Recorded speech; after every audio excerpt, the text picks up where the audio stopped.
Hello my dear students, मैं राहुल सिंघई फिर से आपका स्वागत करता हूं डेफिनेट सक्सेस पाठशाला पर। और आज के इस वीडियो में हम अपना chapter rise of nationalism in Europe continue करेंगे और आज हम पढ़ने वाले हैं एज ऑफ रेवोल्यूशंस के बारे में। लास्ट क्लास में हमने रेवोल्यूशनरीज़ के बारे में पढ़ा था, गिउसेपी मैजिनी के बारे में, उनकी आइडियोलॉजी के बारे में पढ़ा था और अब हमको देखना है कि कैसे यूरोप में रेवोल्यूशंस हो रहे हैं। ठीक है, तो आज का ये जो वीडियो है रेवोल्यूशंस के नाम, चलिए देखते हैं क्या क्या रेवोल्यूशनरीज जो हैं वो क्या क्या कर रहे हैं, कौन थे ये रेवोल्यूशनरीज, किस क्लास को बिलोंग करते थे, ये सारे क्वेश्चन का आंसर हमको यहाँ से मिलेगा। ठीक है, तो सबसे पहली चीज़ तो हमको याद रहना चाहिए कि 1815 में जो ट्रीटी ऑफ वियना हुई है उससे कंजर्वेटिव रिजाइम्स इस्टेब्लिश हो चुकी हैं, है ना। कंजर्वेटिव रिजाइम्स इस्टेब्लिश हो चुकी हैं और ये जो कंजर्वेटिव रिजाइम्स हैं ये क्या कर रही हैं, ये अपनी पावर बढ़ाने की कोशिश कर रहे हैं। ठीक है, जब ये अपनी पावर बढ़ाने की कोशिश कर रहे हैं तो उसके कारण क्या हो रहा है, जो पहले लिबरल्स हुआ करते थे ना, लिबरल नेशनलिस्ट हुआ करते थे, तो ये लिबरलिज्म और नेशनलिज्म जैसी चीज़ें हुआ करती थी, है ना। तो नेशनलिज्म तो अभी भी है, लेकिन ये जो लिबरल्स हैं अब ये लिबरल्स नहीं रहे, ये क्या हो गए अब रेवोल्यूशनरीज।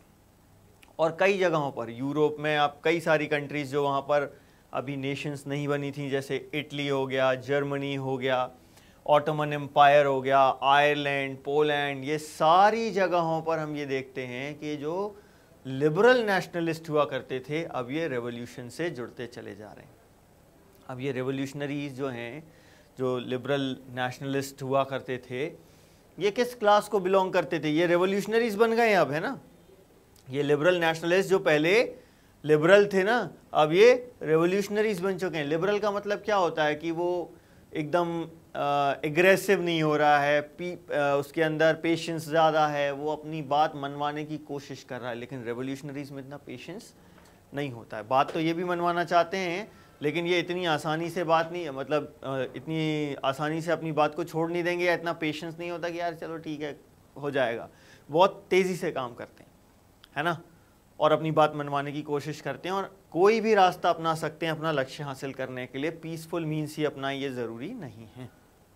ठीक है, तो ये किस सोसाइटी के सेक्शन को बिलोंग करते थे इसके बारे में अपन को समझना है। तो कौन से सेक्शन को बिलोंग करते थे, मिडिल क्लास। हम जानते हैं भाई, शुरुआत में ही हमने पढ़ लिया कि नेशनलिज्म की फीलिंग किस में आई थी, मिडिल क्लास में। ठीक है, अब ये मिडिल क्लास में भी कौन है, ये प्रोफेसर्स हैं, स्कूल टीचर्स हैं, क्लर्क्स हैं, members of commercial middle class हैं, ये लोग हैं जो अब रेवोल्यूशनरीज में कन्वर्ट होते चले जा रहे हैं। आप सोचो, कमर्शियल मिडिल क्लास मतलब लोग बिजनेस छोड़ रहे हैं और बिजनेस छोड़कर रेवोल्यूशंस में इन्वॉल्व हो रहे हैं, या वो बिजनेस नहीं छोड़ रहे तो चोरी छुपे ये रेवोल्यूशंस कर रहे हैं। तो रेवोल्यूशंस देखो भाई, शुरुआत कहाँ से होती है, हमेशा फ्रांस से, है ना। तो यहाँ पर भी जब दोबारा से रेवोल्यूशंस की शुरुआत हुई, देखो एज ऑफ रेवोल्यूशन हम कहाँ से कहाँ तक पढ़ रहे हैं, 1830 से 1848 तक बहुत सारे रेवोल्यूशंस हुए इस ड्यूरेशन में। तो हमको यही समझना है कि कौन कौन से रेवोल्यूशंस हुए और क्यों हुए, इसका रीज़न भी समझना है। तो शुरुआत देखते हैं कहाँ से हुई, फिर से फ्रांस से। देखो पहली बार हुआ था 14 जुलाई 1789 को, और अभी भी कब हुआ, जुलाई 1830 को, है ना। तो सबसे पहले यूरोप में यदि रेवोल्यूशन की शुरुआत हम देखें तो कहाँ से हो रही है, फ्रांस से हो रही है। अब जैसे ही यहाँ रेवोल्यूशन हुआ तो रेवोल्यूशन में क्या चेंज आएगा, अब रेवोल्यूशन का मतलब चेंज, बदलाव आया। तो रेवोल्यूशन में क्या चेंज आया, हमने देखा 1815 में ट्रीटी ऑफ वियना के थ्रू फ्रांस में बॉर्बन डायनेस्टी रीस्टैब्लिश की गई थी। तो 1830 में इस बॉर्बन डायनेस्टी को फिर से हटा दिया गया।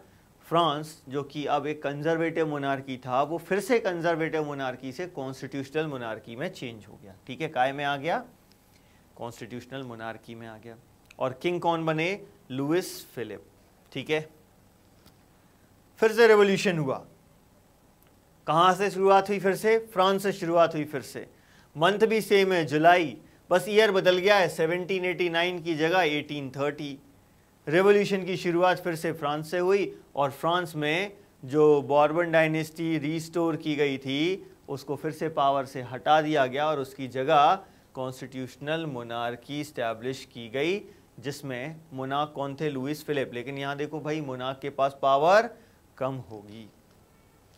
जैसे ही फ्रांस में कुछ होता है इसका असर पूरे यूरोप पर होता है। इसीलिए ड्यूक मेटरनिच, देखो बार बार ड्यूक मेटरनिच का नाम आ रहा है, ऑस्ट्रिया के जो चांसलर थे ड्यूक मेटरनिच ने इसीलिए फ्रांस के लिए एक स्टेटमेंट कहा, when France sneezes rest of the Europe catches cold, है ना। ये स्टेटमेंट कई बार आपको एक्सप्लेन करने के लिए आ सकता है, who said this and why. तो who said this, Duke Metternich said this. उन्होंने ऐसा क्यों कहा, ऐसा उन्होंने इसीलिए कहा क्योंकि भाई जैसे ही यूरोप में कुछ भी होता है उसका असर पूरे जैसे ही फ्रांस में कुछ होता है उसका असर पूरे यूरोप में होता है। तो व्हेन फ्रांस, ये सिंपल यदि हिंदी में ट्रांसलेशन करें यदि हम इनका, तो इस सेंटेंस का, तो क्या होता है कि जब फ्रांस को छींक आती है तो पूरे यूरोप में सर्दी का मौसम आ जाता है। मतलब छोटी सी भी कोई घटना हुई फ्रांस में तो उसका असर पूरे के पूरे यूरोप पर होता है, ठीक है। इसीलिए उन्होंने ये स्टेटमेंट बोला। लेकिन सिर्फ ये बोलने से काम नहीं चलेगा, प्रूफ करना पड़ेगा। तो चलिए हम भी प्रूफ करते हैं कि जैसे फ्रांस में रेवोल्यूशन हुआ, यूरोप के अदर पार्ट्स में भी रेवोल्यूशन की शुरुआत हो गई। जैसे कि बेल्जियम में भी रेवोल्यूशन हुआ 1830s में, 1831 में मेनली, है ना। इसके अलावा आप देखेंगे तो इटली में भी हुआ, जैसे कि हमने अभी पढ़ा था जो गिउसेप्पे मैज़िनी के बारे में कि उन्होंने 1831 में लिंगुरिया में रिवोल्ट करने की कोशिश की थी बट वो फेल हो गए थे, है ना। तो ऐसे ही कई सारे रिवोल्ट्स हुए 1830s में जिनके बारे में हम पढ़ेंगे, और वो किससे इंस्पायर्ड थे, फ्रेंच रेवोल्यूशन से इंस्पायर्ड थे। फ्रांस में फिर से जो रिवोल्यूशन हुआ, तो आप एक एग्जाम्पल, ये चीज़ प्रूफ करने के लिए एक एग्जाम्पल दे सकते हैं बेल्जियम का, है ना, कि बेल्जियम जो पहले एक किंगडम ऑफ नीदरलैंड का पार्ट था। ट्रीटी ऑफ वियना में हमने पढ़ा था अभी अपने लास्ट वीडियो में, आप चाहें तो फिर से रेफर कर सकते हैं उसको, है ना। ट्रीटी ऑफ वियना में हमने पढ़ा था कि नॉर्थ में किंगडम ऑफ नीदरलैंड्स बना था, ठीक है, और इसी किंगडम में बेल्जियम भी शामिल था। लेकिन जब फ्रांस में रेवोल्यूशन हुआ तो उससे बेल्जियम के लोग भी इंस्पायर हुए, बेल्जियम में भी रेवोल्यूशन की शुरुआत हुई। बेल्जियम ने अपने आप को आज़ादी दिलवा दी, अपने आप को अपना फ्रीडम गेन कर लिया, और बेल्जियम एक इंडिपेंडेंट कंट्री बन गया, एक नई कंट्री बन गया, ठीक है। तो ये एक एग्जाम्पल हो गया। दूसरा एग्जाम्पल आप लिंगुरिया में जो रिवोल्ट किया गिउसेप्पे मैज़िनी ने, उसका एग्जाम्पल दे सकते हैं, ठीक है। तो ये जो नेशनलिस्ट ग्रुप्स थे, ठीक है, ये क्या कर रहे हैं, जहाँ जहाँ भी हैं, ये जिस जिस कंट्री में हैं वहाँ पर लोगों को मोबिलाइज कर रहे हैं, उनका सपोर्ट गेन कर रहे हैं और अपनी कंट्री को फ्री कराने की कोशिश कर रहे हैं, ठीक है। ऐसा ही एक और इवेंट जो यूरोप में हुआ वो था ग्रीक वॉर ऑफ इंडिपेंडेंस, ठीक है। Greek war of independence, Europe में जो एजुकेटेड एलीट है, एलीट का मतलब क्या होता है, जो अपर क्लास के लोग होते हैं जिन्होंने पैसा कमा लिया है ना, इनमें भी अब नेशनलिज्म की फीलिंग आने लगी थी, ठीक है। जो एक इवेंट जिसने ये फीलिंग क्रिएट करी, उस इवेंट को हम बोल रहे हैं ग्रीक वॉर ऑफ इंडिपेंडेंस। मतलब यही एक ऐसा इवेंट है जिससे कि एलीट्स में, देखो अभी एलीट्स में नहीं आ रही थी, अभी तक तो मिडिल क्लास के लोगों में आ रही थी ये फीलिंग, लेकिन ग्रीक वॉर ऑफ इंडिपेंडेंस से एलिट्स में भी नेशनलिज्म की फीलिंग डेवलप हो रही थी। अब हुआ क्या इस ग्रीक वॉर ऑफ इंडिपेंडेंस में, ज़रा इसके बारे में हम थोड़ा सा समझते हैं, एक हिस्टोरिकल बैकग्राउंड देखते हैं। ग्रीस जो खुद एक बहुत बड़ा एम्पायर हुआ करता था, हमने पढ़ा है ग्रीस का एक रूलर, है ना, मैसेडोनिया जो ग्रीस का ही पार्ट है, वहाँ के एक रूलर थे अलेक्जेंडर द ग्रेट, जिसके बारे में हम सब जानते हैं, सिकंदर महान, है ना। वो इंडिया तक आ गए थे अपना रूल इस्टेब्लिश करने के लिए। तो ग्रीस एक बहुत बड़ा एम्पायर हुआ करता था। अब लेकिन हुआ क्या, 15th सेंचुरी में एक नया एम्पायर इमर्ज हुआ जिसे हम ऑटोमन एम्पायर के नाम से जानते हैं, जो टर्की से रूल किया करता था, ठीक है। तो ये जो ऑटोमन एम्पायर है, इस ऑटोमन एम्पायर ने ग्रीस पर कब्जा कर लिया, ग्रीस को अपनी कॉलोनी बना लिया, ठीक, 15th सेंचुरी में। अब ग्रीस जो पहले एक इंडिपेंडेंट कंट्री था, अब वो एक कॉलोनी बन चुका है। वो भी देखो, ऑटोमन एम्पायर एक मुस्लिम एम्पायर है और ग्रीस में क्रिश्चियनिटी मेजॉरिटी, क्रिश्चियंस जो है वो मेजॉरिटी में है ना। तो यहाँ पर एक रिलीजियस डिफरेंस भी है इन दोनों के बीच में। तो ग्रीक्स चाह रहे थे कि वो इंडिपेंडेंट हो जाएं, और इसके लिए इन्होंने अपनी लड़ाई चालू करी 1821 से, है ना। तो ग्रीक वॉर ऑफ इंडिपेंडेंस की शुरुआत कब से हुई, 1821 से। यहाँ से आपको देखो MCQ में क्वेश्चंस आ सकते हैं कि ग्रीक वॉर ऑफ इंडिपेंडेंस की शुरुआत कब से हुई। जैसे एक क्वेश्चन मैंने बताया ना, when France sneezes rest of the Europe catches cold, इस पर क्वेश्चन बन सकता है। वैसे यहाँ से भी ग्रीक वॉर ऑफ इंडिपेंडेंस पे क्वेश्चन बन सकता है, ठीक है। MCQ तो बन ही सकता है कि ग्रीक वॉर ऑफ इंडिपेंडेंस की शुरुआत कब से हुई, तो हम आसानी से बता सकते हैं भाई 1821 से ग्रीक वॉर ऑफ इंडिपेंडेंस की शुरुआत हुई। अब यहां जो वॉर चल रही है इसमें पूरे यूरोप के लोग ग्रीस का साथ दे रहे हैं। ऐसा क्यों? क्योंकि यूरोप के जो आर्टिस्ट थे, जैसे जो पोएट्स वगैरह हैं, वो ग्रीस को कैसे रिप्रेजेंट कर रहे हैं? ग्रीस को रिप्रेजेंट कर रहे हैं as a cradle of European civilisation. Greek को कैसे रिप्रेजेंट कर रहे हैं? As a क्राडेल।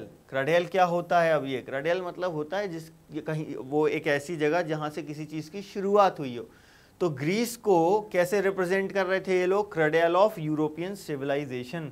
मतलब कि ये आर्टिस्ट कह रहे थे कि जो ग्रीस है वहाँ से यूरोपियन सिविलाइजेशन की शुरुआत हुई है। तो ये पोएट्स एंड आर्टिस्ट जो हैं वो प्रेज कर रहे हैं ग्रीस को, और इसीलिए लोगों का सपोर्ट मिल रहा है ग्रीस को।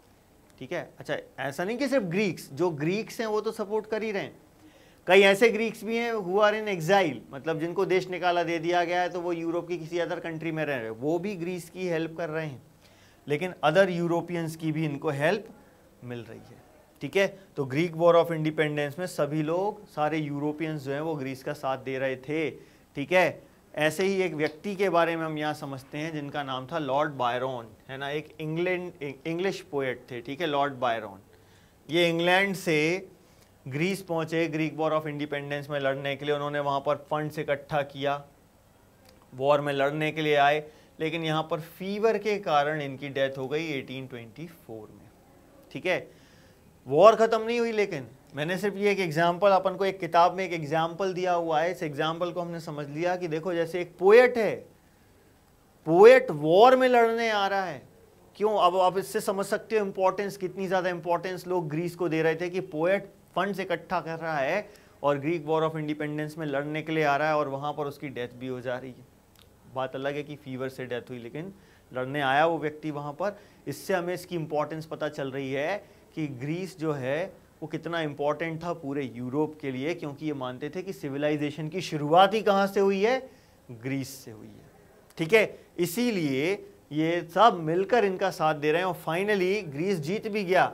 ट्रीटी ऑफ कॉन्स्टेंटिनोपल साइन हुई 1832 में, ग्रीस जीत गया, आज़ादी मिल गई ग्रीस को ऑटोमन एम्पायर से, और ऑटोमन एम्पायर के साथ एक ट्रीटी साइन हुई 1832 में, जिसे हम कहते हैं ट्रीटी ऑफ कॉन्स्टेंटिनोपल। हिंदी में ये जो सिटी है ना, ये बहुत ही इंपॉर्टेंट है, इसे हम कहते हैं कुस्तुनतुनिया, है ना। आप चाहो तो मैप पर सर्च करना, इसकी लोकेशन देखना, कितनी शानदार लोकेशन पर है ये सिटी।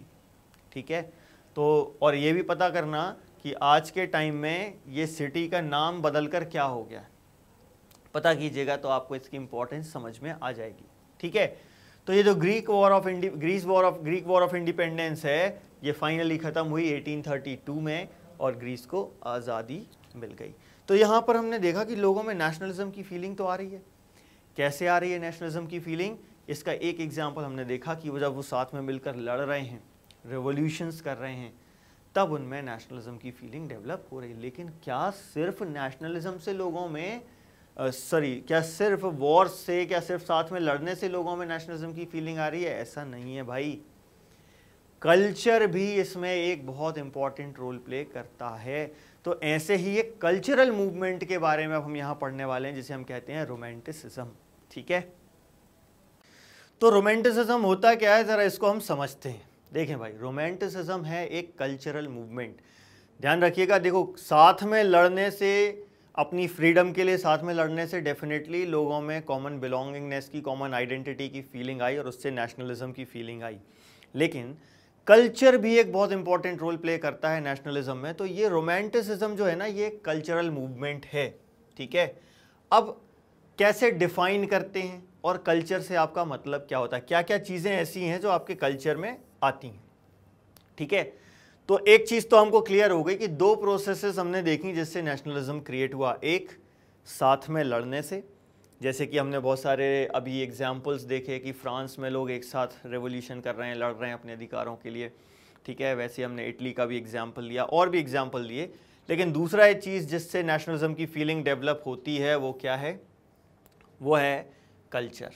ठीक है, कल्चर एक बहुत ही इंपॉर्टेंट रोल प्ले कर। अब कल्चर का मतलब क्या है, कल्चर में क्या क्या चीज़ें आती हैं? तो आप जिस एरिया में रह रहे हैं वहाँ का आर्ट, पोएट्री, स्टोरीज़, म्यूज़िक, ये सारी चीज़ें जो है ना ये हमारे कल्चर का पार्ट होती हैं। इसके अलावा भी बहुत सारी चीज़ें होती हैं, जैसे लैंग्वेज, ठीक है, उस लैंग्वेज में जो वहाँ की फोक स्टोरीज़ होती हैं, फोक डांस होता है, फोक म्यूज़िक होता है, ये सारी चीज़ें कल्चर का पार्ट होती हैं और ये लोगों में नेशनलिज्म की फीलिंग क्रिएट करने में काफ़ी हेल्प करती हैं, है ना। तो यदि सिंपली आपसे पूछा जाए कि रोमांटिसिज्म क्या है, तो क्या था ये? It was a cultural movement. Simple, एक यदि आपको 1 मार्क में ये क्वेश्चन पूछा जाए तो आप सिंपल आंसर दे सकते हैं, romanticism was a cultural movement. लेकिन आपको 1 मार्क का क्वेश्चन आना नहीं है, आपको 1 मार्क में तो MCQ आएंगे, 2 मार्क का क्वेश्चन आएगा, थ्योरी में आपको पॉइंट लिखने पड़ेंगे। तो रोमांटिसिज्म एक कल्चरल मूवमेंट था, ठीक है, और साथ में क्या ये ऐड कर देंगे कि it sought to develop a particular form of nationalist sentiments. Particular type of क्यों बोल रहे हैं?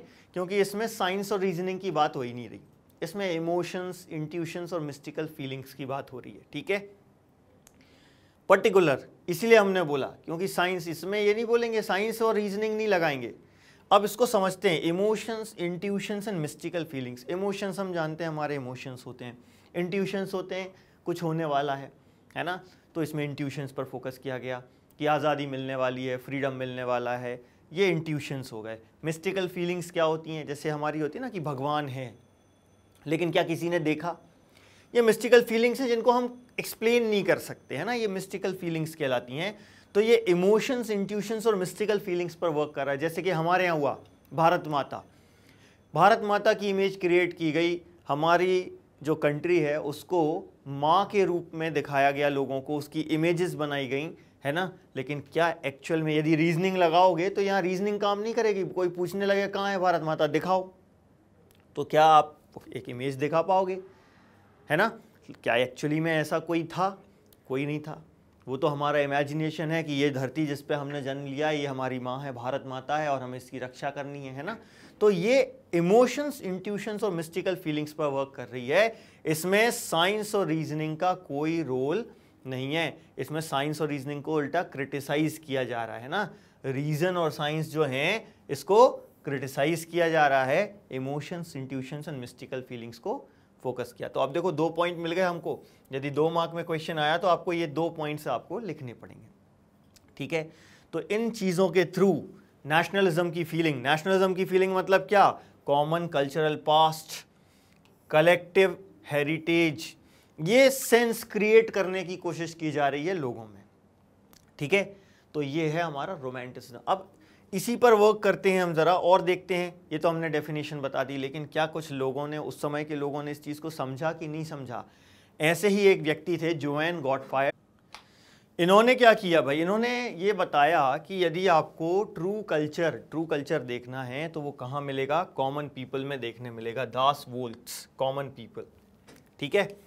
ये इन्होंने जर्मनी के लिए बोला कि जर्मनी को यदि आप नेशन बनाना चाहते हैं, यानी कि लोगों में कॉमन बिलोंगिंगनेस की फीलिंग यदि आप लाना चाहते हैं, तो आपको कल्चर का यूज़ करना पड़ेगा। और कल्चर देखने कहाँ मिलेगा आपको? कॉमन सिटीजन्स जो होते हैं उनमें। आप सिटी में जाओगे, आपको सिटी में ओरिजिनल कल्चर नहीं मिलेगा। ओरिजिनल क्यों नहीं मिलेगा? क्योंकि वहाँ बहुत सारी जगहों से लोग आकर बस जाते हैं और सबका जो कल्चर है वो मिक्स हो जाता है। आपको ओरिजिनल कल्चर देखना है तो किसी गांव में जाके देखिए, जिसे हम देहात कहते हैं ना हिंदी में। देहात में जाओ, किसी भी जगह का जहाँ का आपको कल्चर देखना है वहाँ के देहात में जाओ। फॉर एग्जांपल आपको यदि बघेलखंडी कल्चर देखना है तो आप बघेलखंड का किसी गांव में चले जाओ, वहाँ आपको ट्रू कल्चर देखने मिलेगा। वैसे ही आप मालवा चले जाओ या बुंदेलखंड चले जाओ, गोंडवाना चले जाओ, जहाँ भी आपको आप जो कल्चर देखना चाहते हो वहाँ के किसी विलेज में जाओ, आपको ओरिजिनल कल्चर देखने मिलेगा। तो ऐसे ही एक रोमांटिक एक आर्टिस्ट, फिलोसोफर थे जिनका नाम था जोएन गॉटफ्रायर हर्डर। इन्होंने भी कहा कि यदि ट्रू जर्मन कल्चर आपको देखना है, ऑब्जर्व करना है, तो कहाँ मिलेगा? कॉमन सिटीजन्स में मिलेगा। और साथ में इन्होंने क्या कहा कि फोक डांस, फोक पोएट्री, फोक मतलब क्या होता है? लोकल, लोक नृत्य, लोकगीत, है ना, लोकगीत, लोक नृत्य, पोएट्री मतलब हम जानते हैं जो कविताएं होती हैं, है ना। तो इन चीज़ों के थ्रू, फोक डांस के थ्रू, इससे जो ट्रू स्पिरिट होता है नेशनलिज्म का या नेशन का, वो पॉपुलराइज किया जा सकता है। ये मेथड बता दी इन्होंने। और ऐसा नहीं है कि सिर्फ इन्होंने ये बात करी, इंडिया में भी रविंद्रनाथ टैगोर भी ये जानते थे, और हम भी रविंद्रनाथ टैगोर के एग्जाम्पल से ये समझ सकते हैं कि देखो भाई, वो भी तो कविताएं लिख रहे हैं, गीत लिख रहे हैं, है ना, और उनसे लोगों में कॉमन बिलोंगिंगनेस की फीलिंग डेवलप हो रही है। तो इनकी बात गलत नहीं थी कि आप फोक सॉन्ग्स का, फोक पोएट्री का, फोक डांस का, जो भी लोक नृत्य, लोक गीत हैं, इन चीज़ों का यूज़ करके लोगों में नेशनलिज्म का स्पिरिट जगा सकते हैं। हमारे यहाँ भी हुआ है ये चीज़, है ना। तो इसीलिए जो यूरोप था, वहाँ पर जो नेशन बिल्डिंग की जो एक प्रोसेस चल रही थी, इसमें एक बहुत इंपॉर्टेंट प्रोसेस ऐड हो गई। क्या ऐड हो गई? Collecting and recording these forms of folk culture. ये माना जाने लगा यूरोप में कि ये जो फोक डांस है, फोक म्यूज़िक है, फोक पोएट्री है, इनको कलेक्ट करना, इनको रिकॉर्ड करना, ये नेशन बिल्डिंग के लिए बहुत ही इम्पॉर्टेंट है। और ये काम वहाँ पर स्टार्ट हो गया, लोगों ने इस चीज़ को रिकॉग्नाइज किया, दुनिया भर में ये सारी चीज़ें स्टार्ट हो गई, ठीक है। और इसमें लैंग्वेज पर स्पेसिफिकली फोकस किया गया, रीजनल लैंग्वेजेस, जिन्हें हम वर्नाकुलर लैंग्वेजेस कहते हैं, है ना। इसमें हम एक पोलैंड के एग्जाम्पल के थ्रू इसको समझेंगे, है ना। तो वर्नाकुलर लैंग्वेजेस पर बहुत ज़्यादा फोकस किया गया। जैसे हमारे यहाँ है ना, लोकल लैंग्वेजेस होती हैं, महाराष्ट्र में मराठी चलती है, बंगाल में बंगाली चलती है, गुजरात में गुजराती, पंजाब में पंजाबी। तो ये क्या है? ये सब वर्नाकुलर लैंग्वेजेस हैं हमारी, ठीक है। तो फोकस किस चीज़ पर था? उसमें भी जो हमने अभी एग्जाम्पल लिया ना कि भाई आपको फोक लोर पर फोकस करना है। फोक लोर यानी कि उसमें फोक डांस, फोक पोएट्री, फोक म्यूज़िक, सब कुछ आ गया, ठीक है ना।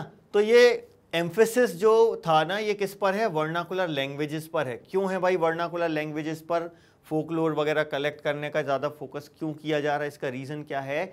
आप दुनिया में कहीं भी जाओ, जिस जगह के लोगों से आप कनेक्ट होना चाहते हैं, यदि उस लैंग्वेज में आप बात कर सकते हैं तो आपका कनेक्शन आसानी से बनेगा, है ना। मैं अभी आपसे इतनी अच्छी भाषा में बात कर रहा हूँ, लेकिन मान लो मैं अपने गांव जाऊँ, बुंदेलखंड में मेरा गांव है, और यदि मैं वहाँ जाके ऐसी भाषा में बात करूँगा तो वहाँ के लोगों को लगेगा कि मैं कोई आउटसाइडर हूँ। लेकिन मैं यदि वहाँ पर बुंदेलखंडी में बात करूँ, है ना, हमारे यहाँ ऐसे ही चलते हैं ना बुंदेलखंडी में, कहा भैया कहाँ जा रहे हो, कितने आ रहे हो, कितने जा रहे हैं, ये बुंदेलखंडी। अब वहाँ जाके यदि मैं ऐसे बात करूँगा तो उनको लगेगा हाँ कोई अपना व्यक्ति है। लेकिन मैं वहाँ पर जाके बढ़िया अंग्रेज़ी में फर्राटेदार बात कर रहा हूँ, या इस तरीके से जैसे मैं यहाँ पर पढ़ा रहा हूँ ऐसे बात कर रहा हूँ, तो आपको लगता है क्या कि वो लोग मुझे एक्सेप्ट कर पाएंगे? क्या उनको लगेगा कि मैं एक बुंदेलखंड का व्यक्ति हूँ? कभी नहीं लगेगा, है ना। तो लैंग्वेज जो होती है ना, बहुत ही इंपॉर्टेंट रोल प्ले करती है लोगों में कॉमननेस की, कॉमन बिलोंगिंगनेस की फीलिंग लाने में। और इसीलिए हमारे यहाँ पर हमारी गवर्नमेंट की पॉलिसी आप देखो, लैंग्वेज पॉलिसी, आप सिविक्स में पढ़ते हैं क्लास 10th में, है ना। सिविक्स में लैंग्वेज पॉलिसी क्या है हमारी? Promotion of Hindi, not imposition of Hindi. हम ये पहले भी डिस्कस कर चुके हैं, मैं फिर से डिस्कस कर रहा हूँ। तो लैंग्वेज जो है बहुत ही इंपॉर्टेंट रोल प्ले करती है, और इसीलिए वर्नाकुलर लैंग्वेजेस पर फोकस बहुत ज़्यादा था। क्यों? क्योंकि इनको डेफिनेटली एक एंशिएंट नेशनलिस्ट स्पिरिट जो था उसको तो इनको वापस लाना ही था, उसको तो रिकवर करना ही है। लेकिन साथ ही साथ मॉडर्न नेशनलिज्म क्या होता है उसका मैसेज भी तो लोगों तक पहुंचाना है। अब यदि आप उनकी वर्नाकुलर लैंग्वेज में बात नहीं करोगे तो वो क्या आपकी बात समझ पाएंगे? जिस भाषा में व्यक्ति समझ सकता है उस भाषा में बात करेंगे तो आपकी बात उस तक पहुंचेगी, वो आपसे जुड़ पाएगा, वो ये फील कर पाएगा कि आप और वो एक ही हैं। और यही तो है नेशनलिज्म की फीलिंग, है ना। तो ये जो नेशनलिज्म की फीलिंग है ये कल्चर के थ्रू भी डेवलप हो रही थी। ये हम केस देख सकते हैं इसका, पोलैंड, है ना। पोलैंड के बारे में हम जानते हैं भाई कि 18th सेंचुरी में ये जो पोलैंड था ना, ये डिफरेंट कंट्रीज़ के कंट्रोल में आ गया था, एक इंडिपेंडेंट कंट्री की तरह था। कुछ पार्ट रशिया के पास था, कुछ प्रूशिया के पास और कुछ ऑस्ट्रिया के पास, अलग अलग कंट्रीज़ के पास पोलैंड का पार्ट था, ठीक है। तो पोलैंड में लैंग्वेज के थ्रू और म्यूज़िक के थ्रू कैसे नेशनलिज्म का स्पिरिट बरकरार रखा गया उसका एक एग्जाम्पल है ये। यहाँ पर भी रेवोल्यूशन हुआ। पोलैंड जो कि एक यूनिफाइड टेरिटरी नहीं है, एक इंडिपेंडेंट टेरिटरी नहीं है, यहाँ पर भी म्यूज़िक और लैंग्वेज के थ्रू नेशनलिज्म का स्पिरिट बरकरार रखा गया। इसमें भी हम देखते हैं कैरोल कर्पिंस्की का रोल बहुत इंपॉर्टेंट है। इन्होंने क्या किया?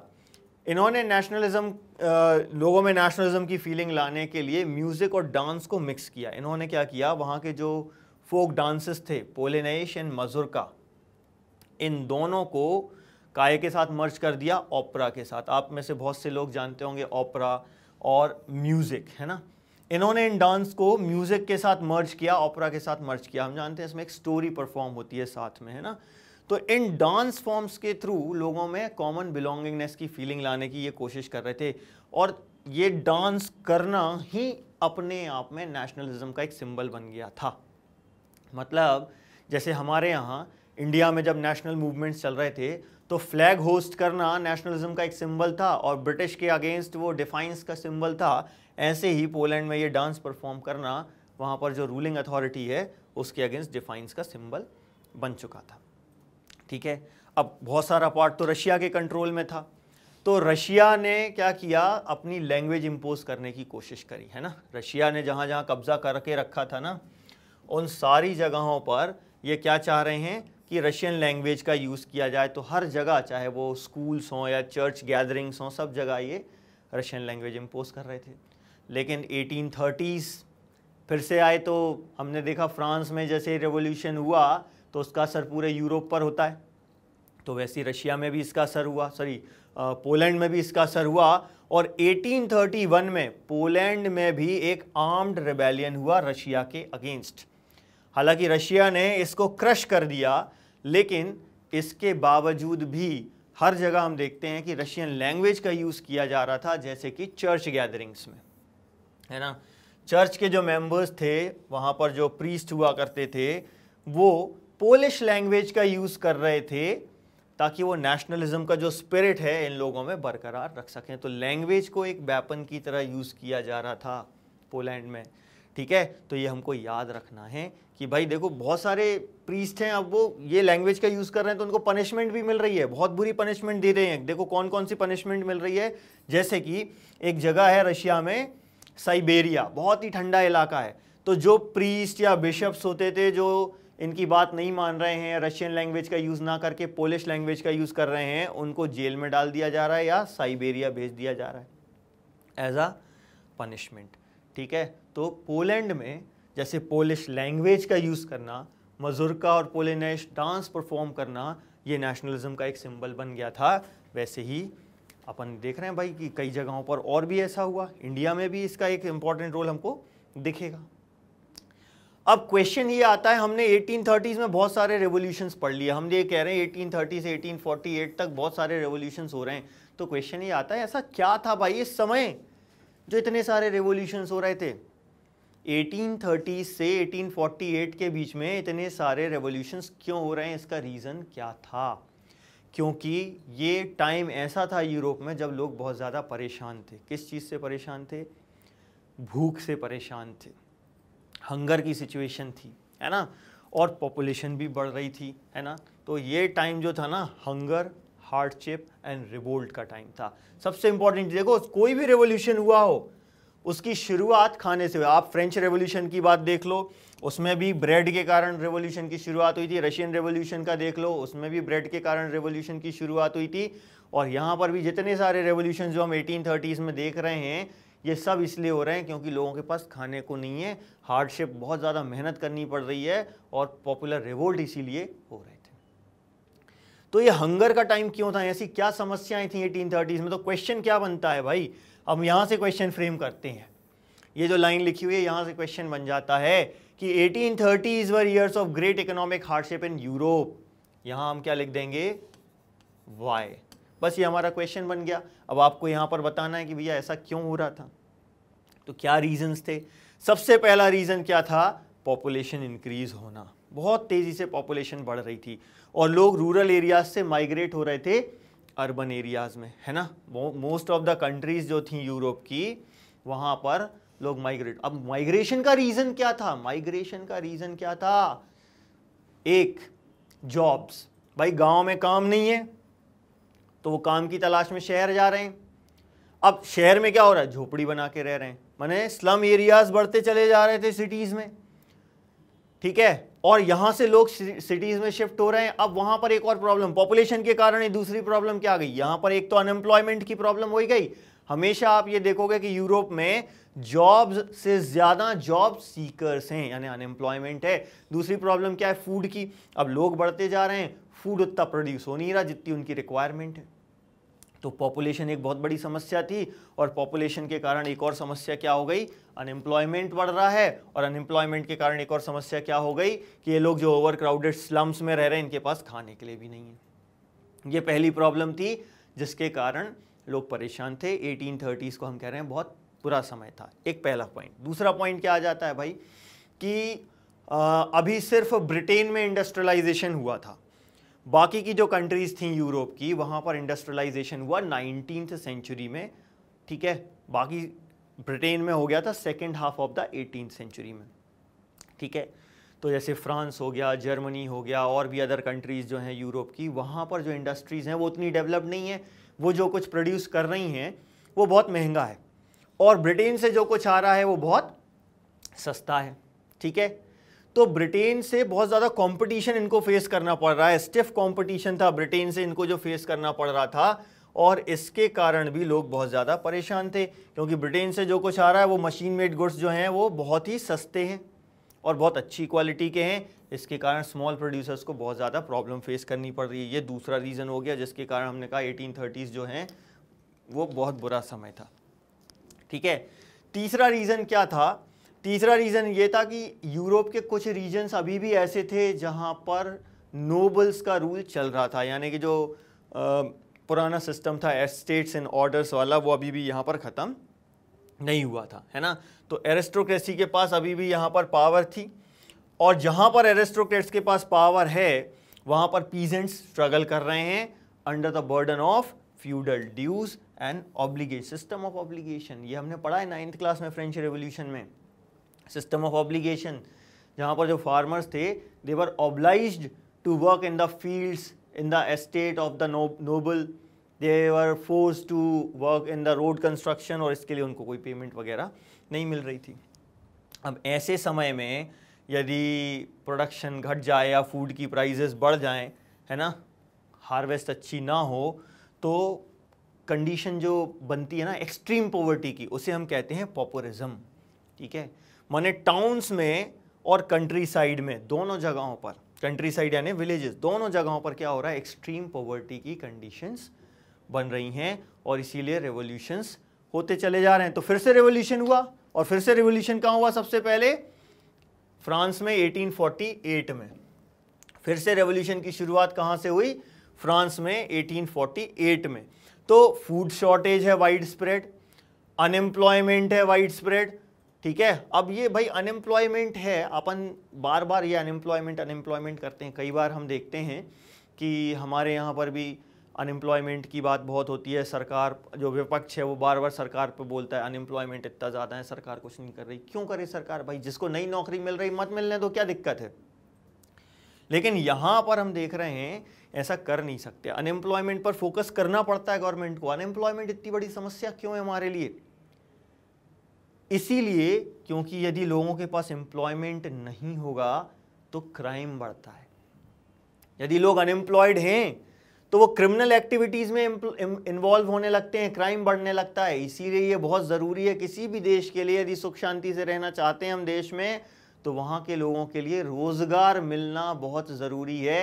यदि रोज़गार नहीं मिलेगा, एम्प्लॉयमेंट नहीं मिलेगा, तो लोग क्रिमिनल एक्टिविटीज़ की तरफ आगे बढ़ते चले जाएंगे, ठीक है। तो अब देखो 1848 में फ्रांस में क्या हालत है? फूड शॉर्टेज है, अनएम्प्लॉयमेंट बहुत ज़्यादा है, जो पॉपुलेशन है पेरिस की वो सड़कों पर उतर आई है, जो बैरिकेड्स लगाए हुए थे वो सब खत्म कर दिए लोगों ने, तोड़ फोड़ दिए हैं, और जो राजा बना था ना 1830 में लुइस फिलिप, उसको कंट्री छोड़कर भागना पड़ा। कंट्री छोड़कर भागने के लिए वो मजबूर कर दिया गया, ठीक है। पावर किसको मिल गई? नेशनल असेंबली को पावर मिल गई, ठीक है। और इन्होंने क्या किया? Universal male suffrage, universal adult suffrage नहीं, विमेन को अभी भी वोटिंग राइट नहीं मिले। इन्होंने क्या किया? All adult males above 21 years, सारे मेल जो 21 ईयर्स या उससे ज़्यादा थे, उनको इन्होंने वोटिंग राइट दे दिया, यानी यूनिवर्सल मेल सफरेज आ गया, और राइट टू वर्क की गारंटी इन्होंने दे दी। इसके लिए क्या किया गया? फ्रांस में नेशनल वर्कशॉप्स ओपन की गई, ठीक है, ताकि लोगों को एम्प्लॉयमेंट दिया जा सके। ऐसा ही एक और रिवोल्ट हम देखते हैं सिलीसिया में भी हुआ। ये तो हमने बात करी फ्रांस की, है ना, ये 1848 तक आ गए थे। हम वापस थोड़ा सा पीछे जा रहे हैं, 1845 में हम बात कर रहे हैं सिलीसिया में जो रिवोल्ट हुआ उसकी। 1845 में सिलीसिया जो है ना कोई कंट्री नहीं है, ये एक रीजन है जो फ्रांस और जर्मनी के बीच में पड़ता है। अब इसके बारे में आप पढ़ना चाहें तो आपको ऑनलाइन बहुत सारे डेटा इसके लिए मिल जाएगा। हालांकि आपको इसको पढ़ने की ज़रूरत नहीं है अभी डिटेल में। आप यदि यूरोप की हिस्ट्री डिटेल में पढ़ना चाहते हैं तो फिर इसके बारे में पढ़िए। अभी क्लास 10th के लिए आप सिर्फ इतना समझिए कि ये एक रीजन है, ये कोई कंट्री नहीं है। और यहाँ पर 1845 में एक रिवोल्ट हुआ। किसके अगेंस्ट हुआ रिवोल्ट? कॉन्ट्रैक्टर्स के अगेंस्ट। कौन से कॉन्ट्रैक्टर्स? जो कॉटन का कॉन्ट्रैक्ट दिया करते थे वीवर्स को, ठीक है। इन कॉन्ट्रैक्टर्स ने क्या किया कि पॉपुलेशन बहुत ज़्यादा है, काम करने वाले मतलब बहुत ज़्यादा हैं और काम कम है, तो इसका ये फ़ायदा उठा रहे हैं। ये क्या कर रहे हैं, जो लेबर है ना उसके वेजेस बहुत ज़्यादा घटाते जा रहे हैं। तो एक जर्नलिस्ट थे विलियम वुल्फ, उन्होंने बताया कि क्या क्या हुआ 1845 में सिलीसिया में। तो ध्यान देते हैं भाई, क्या क्या हुआ सिलीसिया, जहाँ पर लगभग 18,000 इनहैबिटेंट्स रह रहे हैं और यहाँ पर कॉटन वीविंग जो है वो मेन ऑक्यूपेशन है। तो जो वर्कर्स हैं वो बहुत ज़्यादा परेशान हैं। क्यों? क्योंकि इनको जॉब्स जो है ना वो ठीक से मिल नहीं रहे और जॉबलेस होने के कारण कॉन्ट्रैक्टर्स इसका फ़ायदा उठा रहे हैं। उन्होंने क्या किया, इनके वेजेस जो हैं वो रिड्यूस कर दिए। हालांकि ये कॉन्ट्रैक्टर्स ही रॉ मटेरियल प्रोवाइड करा रहे हैं इनको और कॉन्ट्रैक्ट भी दे रहे हैं, काम भी दे रहे हैं, लेकिन भाई ये क्या कर रहे हैं, बहुत ज़्यादा प्राइजेस घटा दे रहे हैं उनसे वो जो सामान खरीद रहे हैं उसका, जिससे कि वीवर्स जो हैं वो बहुत ज़्यादा परेशान हैं। तो वीवर्स ने रिवोल्ट करने की तो नहीं सोची थी पहले, इन्होंने क्या किया, एक प्रोटेस्ट किया। प्रोटेस्ट करने के लिए सब लोग अपने घर से निकले 4 जून को दोपहर में 2 बजे, ठीक है। ये सब रैली निकालने के लिए पहुंच रहे हैं ना, वीवर्स जो हैं वो अपने घरों से निकले दोपहर के 2 बजे 4 जून को 1845 में। कहाँ जा रहे हैं? मार्च कर रहे हैं पेयर्स में, है ना। पेयर्स में मार्च करते हुए कॉन्ट्रैक्टर जो है उससे अपने वेजेस बढ़ाने की डिमांड को लेकर उसके घर तक पहुंच गए। अब वहाँ पहुँचे, लेकिन वहाँ हुआ क्या, दे वर met with scones and threats. मतलब क्या है, धमकी दे रहे ओपनली। ये स्कॉन्स का मतलब क्या होता है, ओपनली क्रिटिसाइज करना, मुंह पे बेइज्जती कर देना, ये होता है। वो मुंह पे बेइज्जती कर रहा है उनके, वो धमका रहा है चले जाओ यहाँ से वरना तुम्हारे लिए अच्छा नहीं होगा। ये सारी चीज़ें यहाँ चल रही हैं। तो वीवर्स को भी गुस्सा आ गया, एक तो हम काम करके दे रहे, तुम हमें गुस्सा दिखा रहे हो, है ना।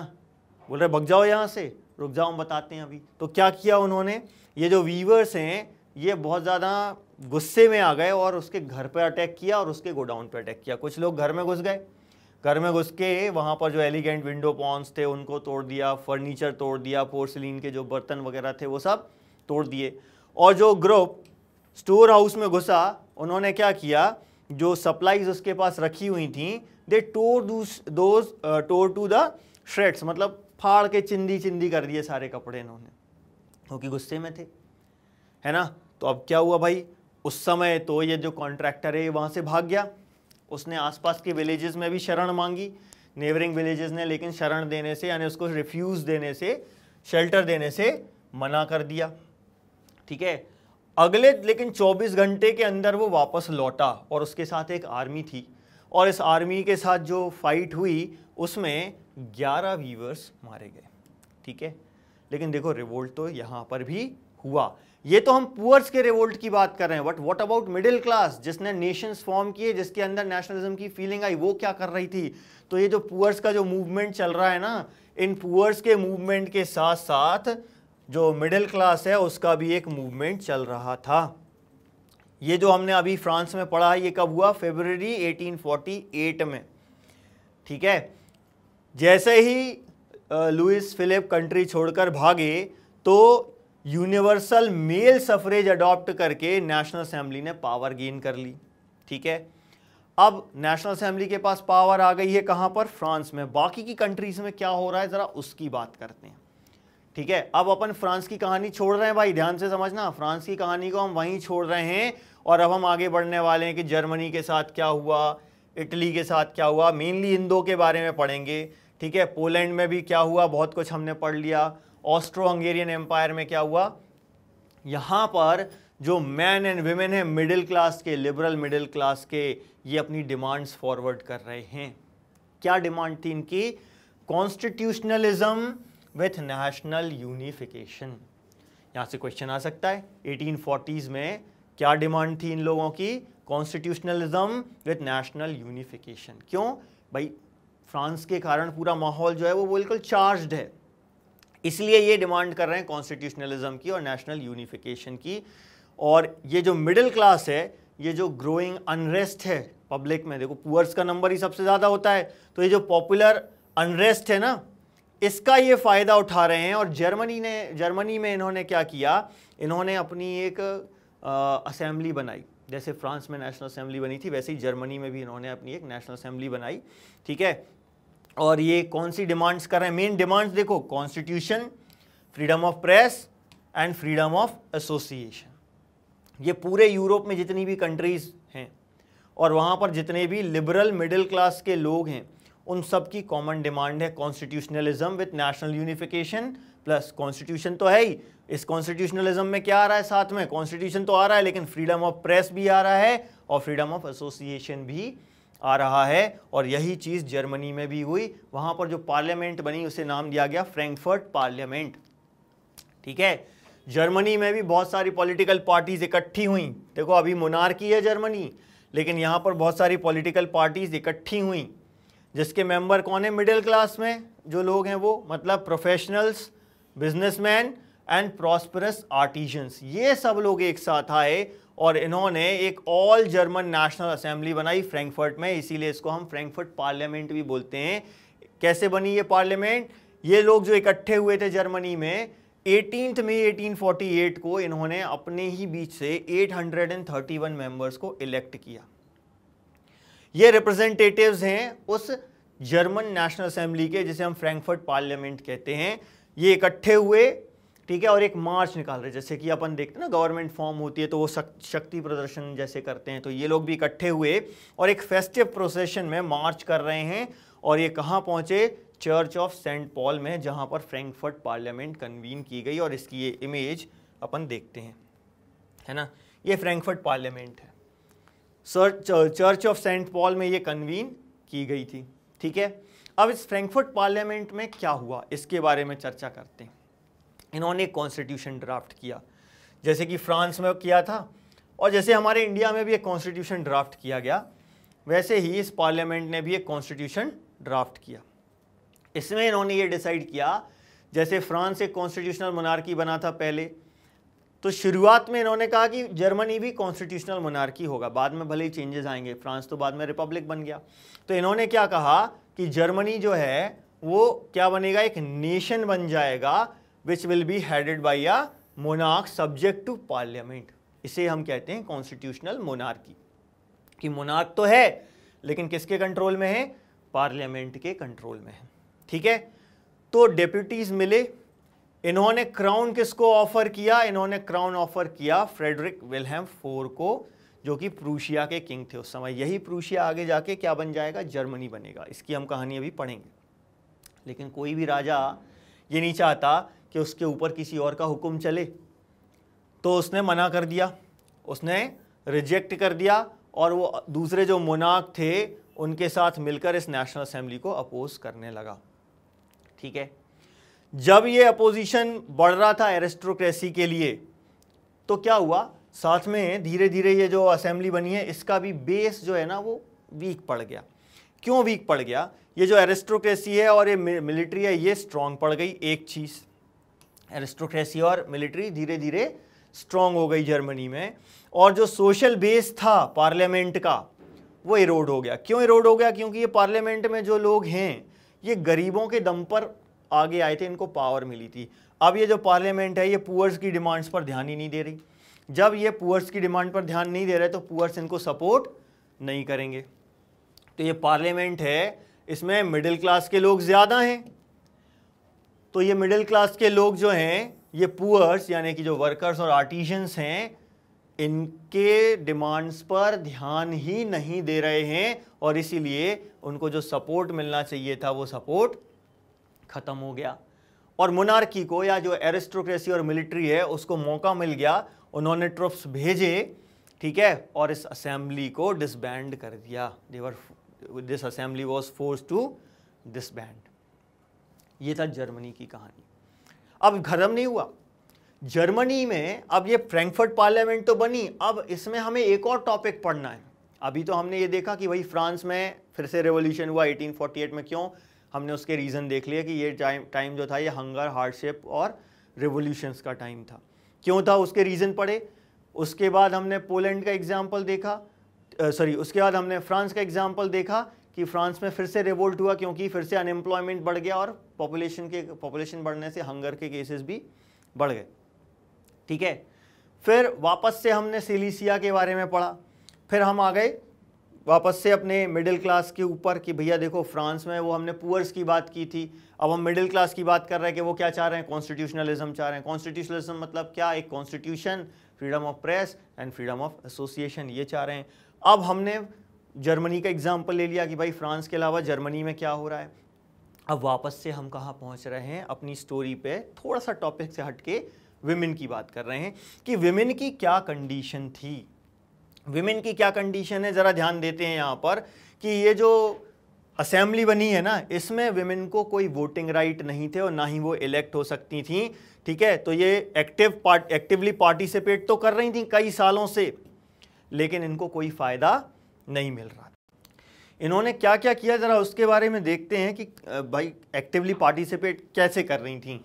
तो एक्टिव पार्टिसिपेशन का एग्जांपल हमें देखने मिलता है कि भाई इन्होंने पॉलिटिकल क्लब्स बनाए थे अपने, है ना, 9th क्लास में हमने पढ़ा है कि कैसे इन्होंने अपने पॉलिटिकल क्लब्स बनाए थे। तो इनकी खुद की पॉलिटिकल एसोसिएशंस थी जिन्हें हम क्लब्स बोल रहे थे। न्यूज़पेपर इन्होंने प्रिंट करना स्टार्ट किए, ठीक है। पॉलिटिकल मीटिंग्स में इन्होंने पार्टिसिपेशन किया और डिमॉन्स्ट्रेशंस में भी इनका पार्टिसिपेशन था। इतना सब होने के बावजूद भी जब फ्रैंकफर्ट पार्लियामेंट इलेक्ट की जा रही थी तो इनको सफरेज राइट्स यानी कि वोटिंग राइट्स नहीं दिए गए। इनको फ्रैंकफर्ट पार्लियामेंट में एंटर होने की परमिशन तो मिली, लेकिन सिर्फ विजिटर्स की तरह, वो स्टैंड्स में खड़े होकर विजिटर्स गैलरी में बैठकर सिर्फ ऑब्जर्व कर सकती थी, वो मीटिंग में या पार्लियामेंट की जो प्रोसीडिंग्स हैं उसमें पार्टिसिपेट नहीं कर सकती थी, ठीक है। तो ये फ्रैंकफर्ट पार्लियामेंट के ऊपर क्वेश्चन बनता है कि write in detail about Frankfurt parliament, या what was Frankfurt parliament, what was the condition of women in Frankfurt parliament. ऐसे बहुत सारे क्वेश्चंस यहाँ से बन सकते हैं, ठीक है। अब इतना सब हो रहा था, पूरे यूरोप में रेवोल्यूशंस हो रहे थे। हमने अभी जर्मनी की बात करी, इसके पहले हमने फ्रांस में देखा, उसके पहले हमने पोलैंड की भी बात करी। तो क्या इसके बाद जो मोनार्क्स हैं उनको कुछ समझ नहीं आ रहा? बिल्कुल समझ में आ रहा था भाई। जो ये कंजर्वेटिव मोनार्कीज इस्टेब्लिश हुई थी, इनको एक चीज़ समझ में आ गई थी कि ये जो लिबरल्स का जो मूवमेंट्स है जिसको ये बार बार सप्रेस तो कर दे रहे हैं, है ना। 1848 तक हमने क्या देखा कि जो कंजर्वेटिव फोर्सेस हैं ये बार बार इन मूवमेंट्स को सप्रेस कर दे रही हैं, लेकिन ये जो पहले जैसा ऑर्डर था ना, ये सब वैसा पहले जैसा ऑर्डर रीस्टोर नहीं कर पा रहे हैं। मोनार्क्स को एक चीज़ समझ में आ गई है कि यदि ये रेवोल्यूशंस ख़त्म करने हैं तो क्या करना होगा, कंसेशंस देने होंगे। किसको कंसेशंस देने होंगे? जो लिबरल नेशनलिस्ट रेवोल्यूशनरीज हैं, लिबरल नेशनलिस्ट रेवोल्यूशनरीज, इनको कंसेशंस देने होंगे। और इसीलिए इन मोनार्क्स ने 1848 के बाद जो चेंजेस ऑलरेडी वेस्ट यूरोप में आ चुके थे, वही चेंजेस सेंट्रल और ईस्ट यूरोप में भी इंट्रोड्यूस करना स्टार्ट किए, ठीक है। 1815 के पहले ही वेस्टर्न यूरोप में चेंजेस आ चुके थे। क्या चेंजेस आ चुके थे जो यहाँ पर इंप्लीमेंट किए जा रहे हैं, ज़रा उस पर ध्यान देते हैं कि क्या क्या चेंजेस किए इन्होंने 1848 के बाद सेंट्रल यूरोप और ईस्ट यूरोप में। और ये चेंजेस वेस्ट यूरोप में यानी कि ब्रिटेन में ये ऑलरेडी इंप्लीमेंट हो चुके थे कि सर्फडम एंड बॉन्डेड लेबर को अबॉलिश कर दिया गया था। और जो हैब्सबर्ग एम्पायर में हंगरी था, ठीक है, हैब्सबर्ग एम्पायर जो एंड रशिया में जो दोनों जगहों पर ये अबॉलिश कर दिया। और हैब्सबर्ग एम्पायर में जो हंगेरियंस थे, इनको ऑटोनॉमी दे दी गई 1867 में। ऑटोनॉमी का मतलब क्या होता है? Self rule. ये रहेंगे तो हैब्सबर्ग एम्पायर का ही पार्ट, लेकिन इनको ऑटोनॉमी दे दी गई है, सेल्फ रूल दे दिया गया है। तो अब यहाँ से हम देखते हैं धीरे धीरे और नेशंस बन रहे थे, और इसी का एग्जाम्पल हमें देखने मिलेगा 1848 में। ठीक है, 1848 के बाद से यूरोप में बहुत सारे चेंजेस आ रहे थे। सबसे इंपॉर्टेंट चेंज, अभी तक जो नेशन बिल्डिंग का काम लिबरल, नेशनलिस्ट एंड रिवोल्यूशनरीज कर रहे थे, अब ये नेशन बिल्डिंग का काम कंजर्वेटिव्स करने लगे। इसके बारे में हम समझेंगे अपने अगले वीडियो में। आज के वीडियो में सिर्फ इतना ही। Thank you very much.